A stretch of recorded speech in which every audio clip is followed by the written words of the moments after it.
exciting day, kind of a finish line of a lot of work, and really pleased kind of where we landed today. It's one piece of the puzzle of putting your roster together, but it's really an important one, no doubt. And because you can build your team throughout the year now, but obviously, signing day in regards to high school, it's an important part. A couple things just overall about this class that we like a lot. Heavy dose kind of on this inside out approach, right? It's 7 from the state of Michigan, 2 from Ohio, 1 from Illinois. The others outside of that region across the country, from California all the way over to Maryland. I think the reoccurring theme, you look at these guys are coming from quality programs. A lot of winners in this class, thinking about state championships, played in the state championship game, playing this weekend in the state championship. I think there's value with that. Guys that have spent their experience in high school at a program that values doing things right and winning at a high level. A couple of these guys we like is that there were senior evals. They went out and had big time senior years, and we continued to work and track that, and we were able to land a couple guys like that. 11 of them will be here early in January, so more than half. So anxious to get started with them in less than a month. And so with that, there's a lot of work done. I want to say a few thank yous. One, the coaching staff for sure. There's a lot of asking them to take another step in evaluation and relationship building, trying to dig deeply into that. The coaching staff really worked really hard on that. Our recruiting staff, our recruiting department, scouring, watching tapes, finding angles. There's a lot that goes into this recruiting side of things. I want to thank Spartan Nation NIL. We all know the landscape as it's going. That was a vital part, not just of this recruiting class, but then you think about retaining your roster, and then the transfer portals opening up in next week. Spartan Nation NIL was a huge part of as we continue to build this program. And so wasn't going to go individually about each guy. Hopefully, get asked to be able to talk about them. But again, it's a balance. You look at offense to defense, some needs, and some areas where we feel awesome about them growing. Whether we're talking the secondary, needed multiple guys, wanted multiple guys there. Quarterback, the running back room, feel really good about both those guys. Line of scrimmage players. So it was a well-rounded class. With that, fire away. Jonathan, can you take us through the process with Jace in terms of getting him to change his mind and what those conversations were when they took place, and what was sort of the sales pitch? Yeah, I think it was, you just keep competing. All of us felt really confident that our place was a great fit for him. And not just because he is a couple of miles away from the campus, the relationships we built, learning him, his personality type, his attributes, his family, that we got a chance to do that over a long period of time. And so you just keep competing, and then all the way till the end, and really reassuring, re-echoing some messages that where we're headed with this program, how he fits, how he's got an opportunity to be a legacy at this place. And then at the end of the day, I think they made a great choice. Jonathan, you always talk about the landscape change, and I'm always intrigued when NIL plays a role. How much of this going forward is going to be your focus on development that you talk about a lot, but having to be open to the influence that NIL has? Well, I think we're open to the influence that it has, because it does have a part. Again, identification on the qualities, the people we're trying to bring in the building. Think of a pie chart. NIL is a piece of that pie, without question. But there are also other factors that we want guys to have importance of school, of being a teammate. Obviously, their talent level and the fit of location in the locker room and things. And NIL is a part of those conversations, and it's not going away. Hey, Jonathan, with the elimination of the national letter of intent, I was wondering just how procedurally that impacts and makes things different, since they still sign a financial aid agreement, but I guess retaining them once they enroll, they're really locked in. But just kind of how much different does that make the process? Yeah, there's some legalities that make it a little bit different. The process of like what took place today, documents came in, that was all kind of the same. This day and age, that they get a month. We're still counting on and pretty confident. All 11 guys that we expect to be here in January to be here, but it's a little bit different than a true letter of intent that it's been in the past. In terms of Jace Clarizio, I don't know much how you've seen him live. He's very fast, doesn't have great size. Do you see him as an immediate impact guy, or is he a special teams guy that has to grow into that position, or how can you project him here if you Yeah, can? Watching him, getting to know him, yeah, immediately opportunity to impact us on the offense. I do think he's got a skill set to be on special teams, but arriving in January, get him into spring practice, first couple of months acclimated, learning the scheme, getting in the weight room, all of that, and then we'll start spring ball in March. And he'll get an opportunity to kind of showcase where he's at. But yeah, we see him, really, the approach with every freshman that'll come in here, we're going to give them opportunity to play if they are ready to play and go, and Jace will be one of those guys. Jonathan, right here. A good chunk of your class committed over the summer, and you guys were able to hold on to them, a good 6-7 months or more in some cases. What was sort of the original pitch to some of those guys early on in the summer before you guys had played a game to buy into the vision? And did that have to evolve at all later in the season when you're trying to add more guys and retain those guys originally once the season starts playing out?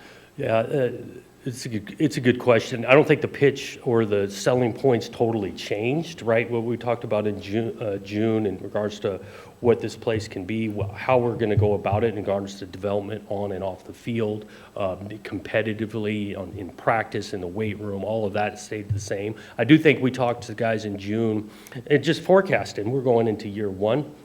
Sometimes there's some bumps in the road and all of that. I think that helped as the season went on because we did have a few bumps in the road. Later guys that maybe committed later toward the scene, some of it they could see it on TV, on the team, the way they competed and things, and then they saw some opportunity that they wanted to be a part of that. And so some of those conversations were a little bit different than maybe June. Jonathan, is there someone you look at in this class and say, wow, he could help us now, he's that mature, that ready? And if someone does not come in January, how big of a disadvantage does that put them at? Right. I don't think it's as big as maybe it looks, call it on paper, in regards to coming in the summer versus in January. Depending on maybe the position, I think that'd be kind of tough at quarterback to be coming in the summer and doing it. But it's tough to point out a single one, but I think a couple of guys right off the Aiden West, I think, has an opportunity to impact the thing pretty early on in his career. Derek Simmons at the line of scrimmage where his bodies is at, coming at the mid-year opportunity, there. Again, all 11 guys will get these opportunities. I'm kind of anxious to see Leo throw the ball around. He's really playing really well. At the start of his senior year, ran into an injury that kind of got him sidelined there, but I'm anxious to kind of see him healthy and throw it. Jonathan, you mentioned Aiden West. I was wondering when you lose a cornerbacks coach, how you're able to retain some of those guys when you're talking about relationships, and then as far as Demetrius is concerned, just thoughts on him leaving and where you go from there. Yeah, appreciate the year of work Coach Meat gave us. Came back. Did some good things. I think that decision for him came a lot down to like family and the location of work and getting closer to some aspects for his life. Aiden West being an example, he had a great relationship with Coach Meat, but we do try as a staff to have multiple relationships, not just the position coach.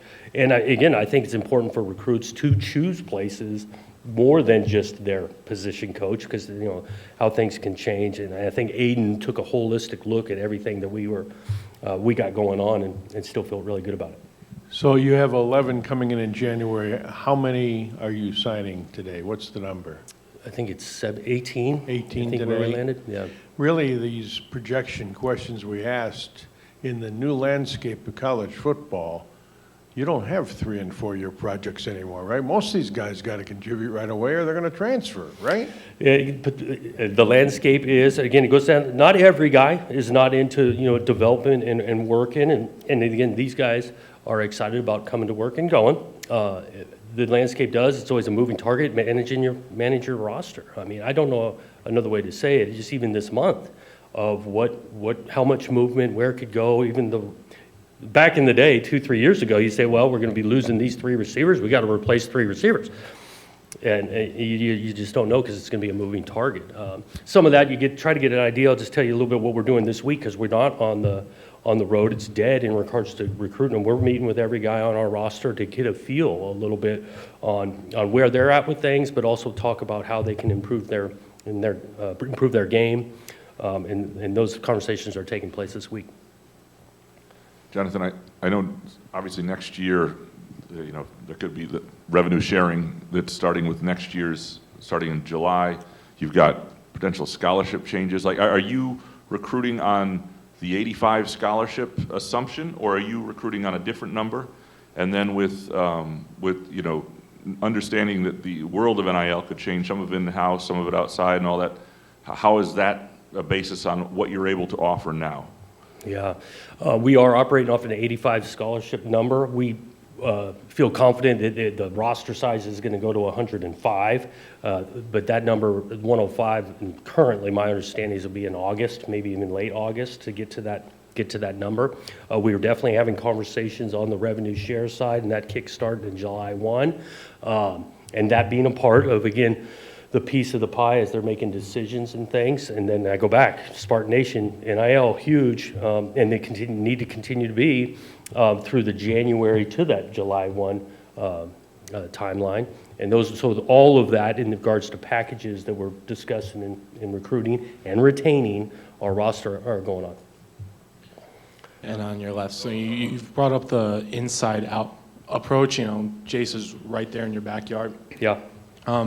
So like, just how big is it to just kind of establish your footprint and land a guy like that with someone that's in state, like right Yeah, there? it's big, right? You want momentum. I think that there's just value for guys that play in this state, high school football in this state, to be able to stay home, play in front of family and friends right here. I think there's some value for their college experience of them. A lot of these guys have, call it younger brother, younger sister. They've got games going on, so they can go to college, have a big-time experience, but also be active in the life of their younger siblings. Access to be able to run home on weekends to mom and dad and bring some buddies. All of that is and good. And again, back to Jace, yeah, high profile, highly recruited. For him to turn down a couple really good options, to know that his best fit is here, adds to our confidence in what we're building here. Coach, how crucial was Blue Adams' role these past couple days without Coach Meek? Yeah, he's been crucial throughout, but yeah, important. And it's unsettling when a position coach leaves. I'm thinking more about the current roster maybe than the recruiting side, but Blue is a connector.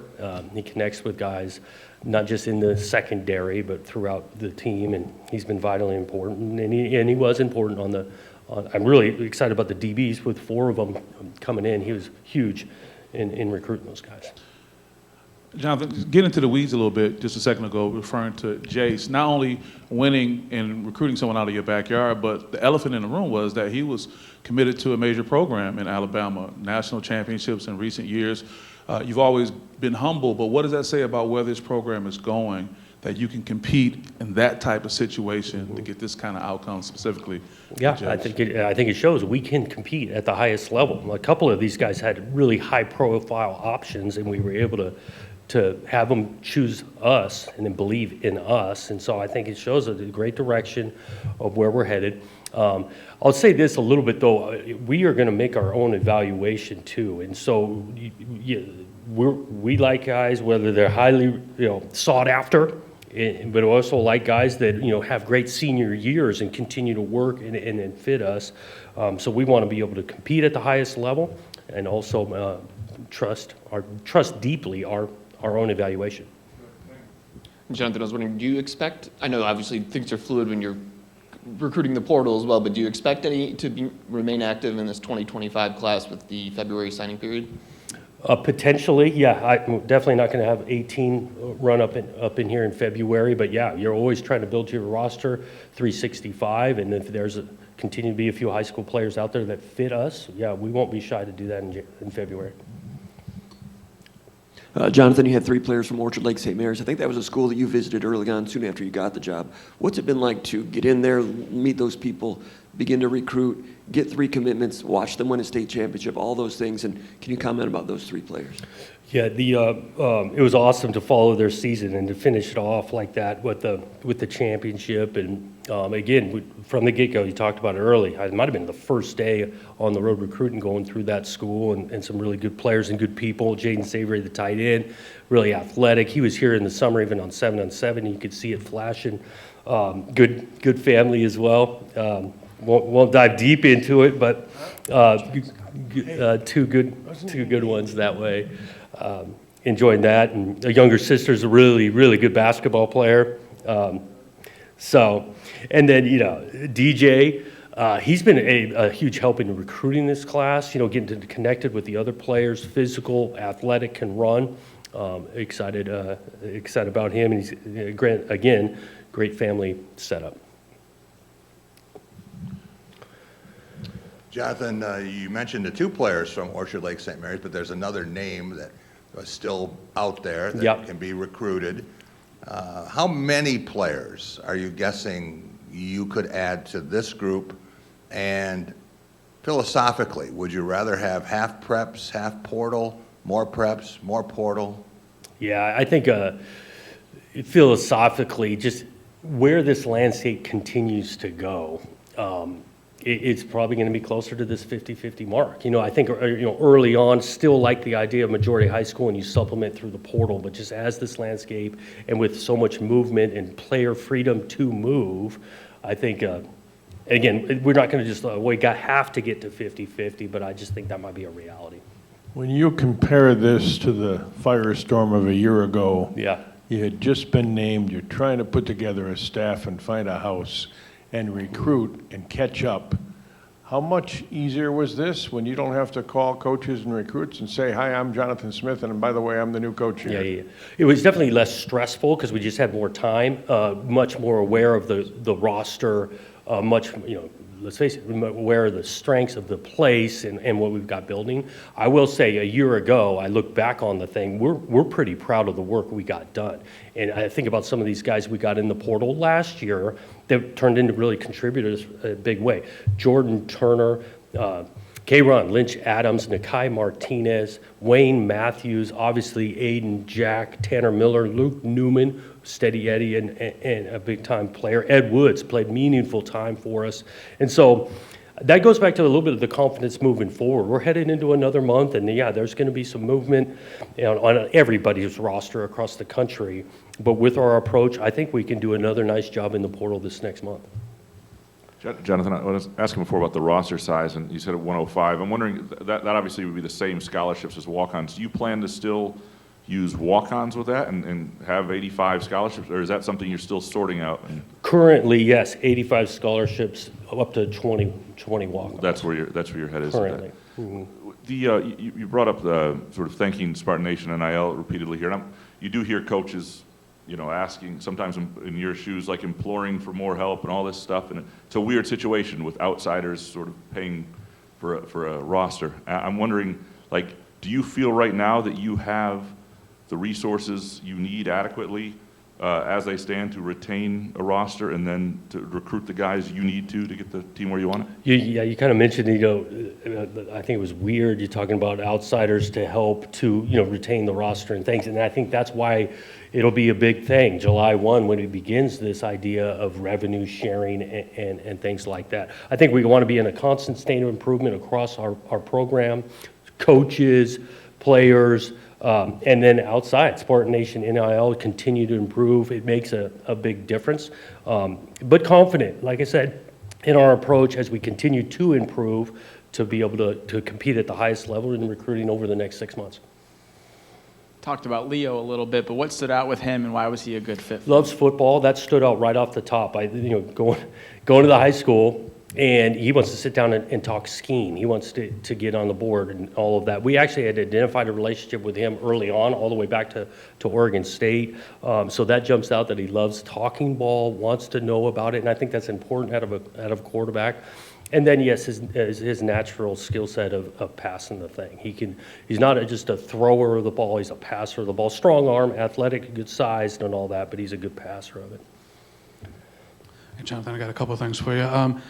The linebacker, Leonard, I don't want to mispronounce his last name, but... Ayu, yeah, Ayu, yeah. okay. Just sort of what's his story, a bit of an older guy, and how do you keep in touch with a guy like that where, I mean, you guys had the past relationship, just how'd that come about? That was a big part of it. It was the past relationship because, again, it was a couple of years ago recruiting them at Oregon State. They came and visited that place and built a relationship there. Awesome experience for him to go on a mission, which he'll complete. I think it's the end of March, early April, and he'll be back.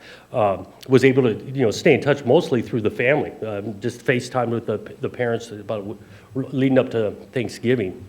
You talk about good people. These guys, it was a Sunday before Thanksgiving. They're having their Thanksgiving dinner on that Sunday because what they do on Thanksgiving is really have a meal for all others in the community and things. And so that relationship, Coach Suanoa, deeply in that one. We're excited to have him. Real quick, where was the mission? And is there any, like, I don't know if concerns about like Russ football, like has he been Sure. doing football things for a couple Yeah, of years? Like, I believe it's in Samoa is where he's at on a mission. And without question, and we know these, and we've had guys come back from Mormon missions that, yeah, it's going to take a little bit. And he's moving around. But he gets back here in April. He has a full summer of training. We feel great that he'll be able to get in shape. and then the other thing I was originally going to ask is when you talk about Demetrius leaving, will that be sort of how much will Joe Rossi lead that, being his side of the ball, and how much will you delegate or collaborate there? What will that Definitely look like? collaboration. Joe heavily involved, that defensive staff, without a doubt. And I just take those decisions, they're important in things. And so we've got a lot to sell. We've got a lot of interest, high profile column resumes that are interested in the job. We'll find the right fit. But definitely me and Joe conversating about that one. I'm curious about the two Dakota kids, Damari Malone, Justin Bell. What do you like about them, and do you see yourself kind of, accessing that Dakota pipeline more? Yep, Damari, athletic, football means a ton to him too, physical brand of ball, good family again. Justin really did a nice job in our camp in the summer. He has good size and that, but we were able to kind of more or less work him out, and he did great with that. Again, I like the idea of a couple of guys in the state pipelines, sure, moving forward, but also for the family setup of them being able to spend their college career at this place. Can you talk about Braylon Collier, wide receiver? Looks like he's a really excellent leaper and catch Production, radius. yep. You look at it, even the year he's having the production, natural hands, can run. I think he's skilled for a high school player in route running. Another kid that's coming from a big-time place, huge championship game for him this weekend. Been committed for a while. Another quality family, getting to know them. They've been out here a bunch, 2 games during the fall, helping us recruit. And you touched into Ohio to get him. What are your initial 1 year into it, your thoughts about as you've gone through Ohio a little bit? Quality football, quality coaching in Ohio and Michigan, both those states. I mean, the high school football there's a lot of players there. There's a lot of well-run programs in the state. So we want to continue to build those relationships with high school coaches. There's good football players, and we want probably next year, hopefully we're talking about more than just one. Jonathan, obviously you, like all these guys, the recruiting service is not quite so favorable to it. How important are the stars when you look at 3 stars, 4 stars? And how tough is it to try to win a conference championship in the current environment without a top 30 class? Yeah, I'm not here to say stars don't mean anything at all. Again, I go back to, we will trust our evaluations and whatnot, and there's some 4-star, 5-star column that, yeah, we would love to have, we think fit, and we would like to get a few more of those, but if they truly fit our place. The landscape of how it's continuing to go, roster retention, I don't know if it's as vital to win a championship, just in regards because you can add to your roster in different ways than maybe in years past on the portal. It's still important. I'm not here to say like 4 or 5 stars are a bunch of good players, but not all of them, and not all of them fit our place. And we've got a couple of them. We'll see what it looks like in a couple years. Jonathan, as you've had a few days to sort of, you've had a lot going, but to digest the season, I should say, and look back at where things are and what you need. I guess what are your thoughts reflecting on the first season a little bit, and sort of your vision for what you think you need and where to be more competitive quickly? Yep. Well, yeah, we got to get better. I am optimistic with some of the young talent that is currently on the roster. I think about, Aiden and watching his development as a first year as a starter, and really statistically on the back half of the season, he improved.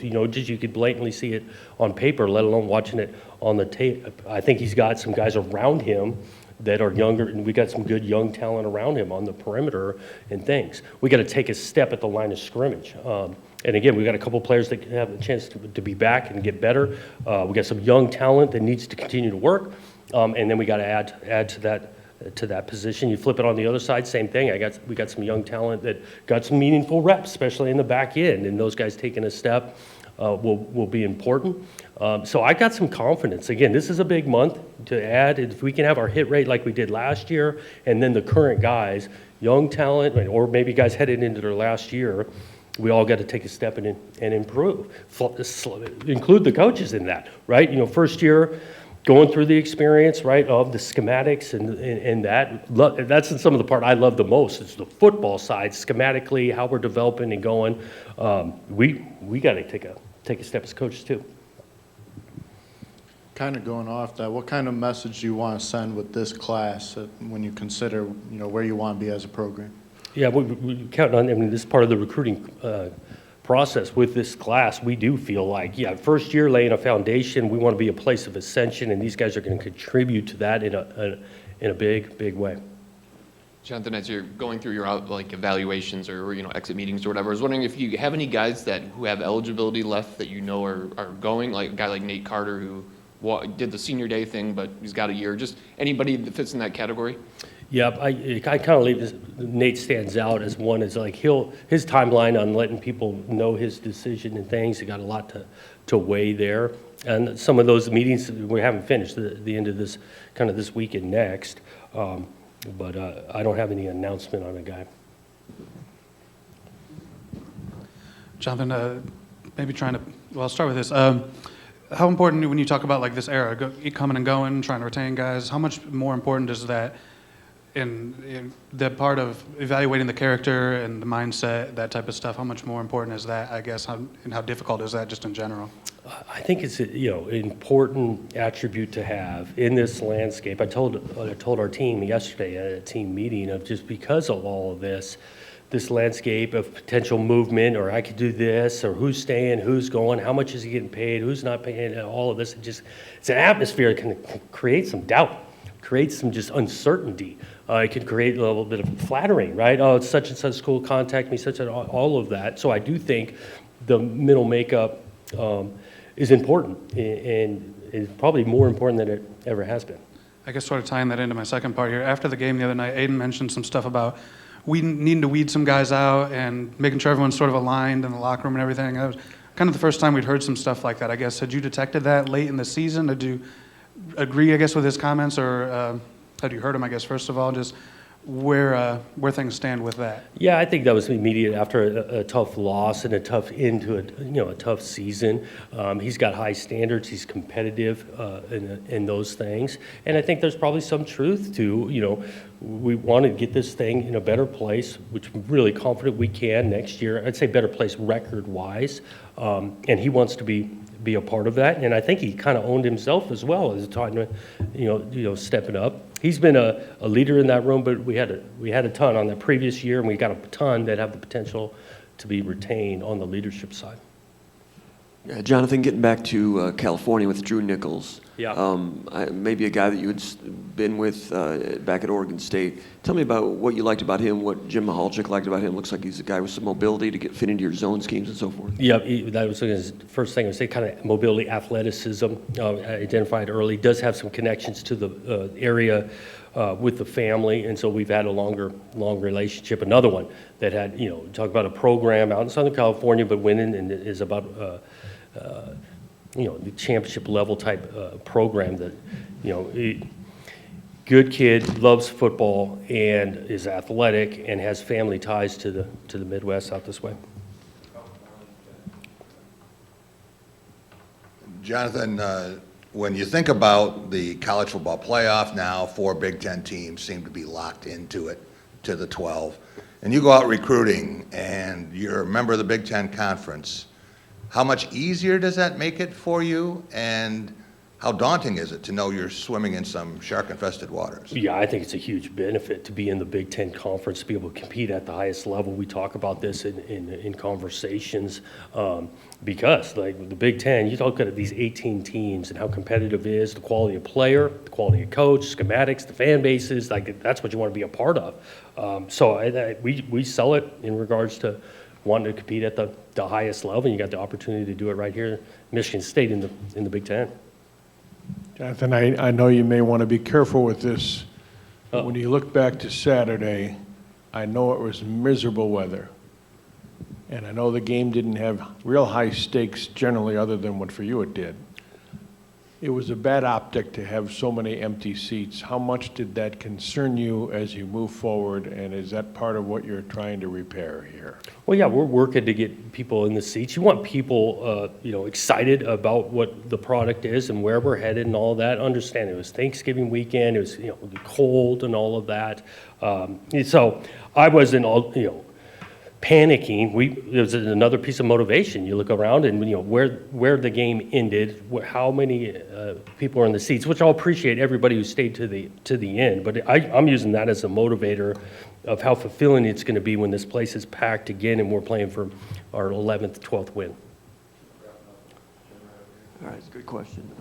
Getting back to recruits, Cal Thrush, a guy that I think might have been listed as a defensive end earlier. He's put on as he's grown to be an older young man. Is that a guy that might be moving inside? What do you see from him? I think he has the growth potential to do it. When he arrives, we'll make that call exactly. But I think the growth potential that keeps his athleticism and his grit and physicality. Could be he might play multiple, play a little inside, play a little outside at the line of scrimmage, and get in the backfield. It really is mentality. You watch it on tape, how physical he is, how hard he plays. We love that, let alone the physical attributes that he has, size and strength. Thanks, guys.